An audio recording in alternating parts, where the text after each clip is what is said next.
नमस्कार। आप देख रहे हैं real media news. Chhatrapati Sambhajinagar से इस वक्त की बड़ी खबर। चुनाव के मद्देनजर शहर में सुरक्षा व्यवस्था बेहद सख्त कर दी गई है। गल्लो गल्ली पुलिस के जवान तैनात हैं और चप्पे चप्पे पर पैनी नजर रखी जा रही है। प्रशासन ने स्पष्ट चेतावनी दी है कि कोई भी व्यक्ति कानून व्यवस्था के साथ खिलवाड़ न करे।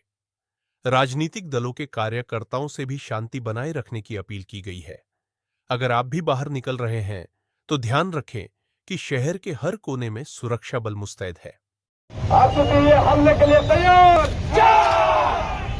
जोन 2 आरसीबी लगातार मार।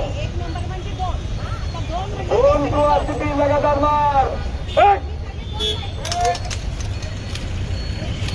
आरसीबी सावधान।